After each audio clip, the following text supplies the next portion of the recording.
বন্ধুরা, আমি হিরণময় দেব আবার একটা বিষয় নিয়ে আপনাদের সামনে এসেছি।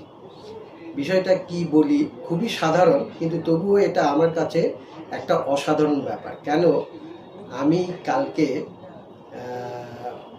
বিকেলবেলা যখন আর কি আকাশে মেঘ, বিদ্যুৎ চমকাচ্ছে, ঠিক এরকম একটা সময়ে আমি স্কুটিতে করে আমি, আমার স্ত্রী এবং ছেলে ওই রকম একটা কি বলবো, প্রাকৃতিক প্রায় দুর্যোগই বলা যায়, যে আকাশে মেঘ, বিদ্যুৎ চমকাচ্ছে, তার মধ্যে বেরিয়ে পড়লাম আমার শ্বশুরবাড়ির উদ্দেশ্যে।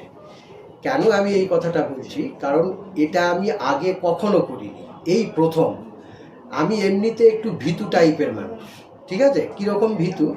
এই যেমন লং একেবারে এই যশোর রোড ধরে আমি স্কুটি চালিয়ে অশোকনগরে যাব। অশোকনগরে আমার শ্বশুরবাড়ি। তো এটা আমি কিন্তু মনে মনে আমার একটু ভয় থাকে, এত দূর রাস্তা, পাশ দিয়ে বড় বড় গাড়ি পাস করে। তবুও মনের জোরে আমি বেশ কয়েকবার গেছি, কালকেও গেছি। কালকের ব্যাপারটা খুব স্পেশাল ছিল এই কারণে যে চারিদিকে তাকিয়ে দেখছি বিদ্যুৎ চমকাচ্ছে, ভয় পাচ্ছি যে এই বুঝি বৃষ্টি নামলো। কিন্তু সেটা হয়নি। মোটামুটি এইরকম পরিস্থিতির মধ্যে দিয়ে আমি স্কুটি চালিয়ে খুব নির্বিঘ্নেই শ্বশুরবাড়িতে পৌঁছলাম।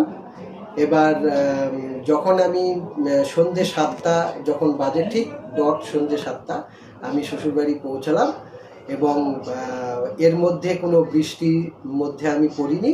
শ্বশুরবাড়িতে পৌঁছানোর 10 মিনিট 10 বাদে বৃষ্টিটা শুরু হলো। হ্যাঁ, এবার শেষ। এবং এটা আমি কেন বললাম, এটা আমার জীবনে প্রথম এইরকম একটা প্রাকৃতিক দুর্যোগের মধ্যে স্কুটি চালিয়ে যাওয়াটা আমার কাছে খুবই একটা স্মরণীয় বিষয়, সেই জন্য আপনাদের সঙ্গে শেয়ার করলাম। আর যথারীতি জামাই যেহেতু গেছে, ও তো তাকে তো আপ্যায়ন করে, এ তো সাধারণ ব্যাপার। রাত্রিবেলা মাংস ভাত খেলাম সবার সঙ্গে, খাসির মাংস দিয়ে। নমস্কার।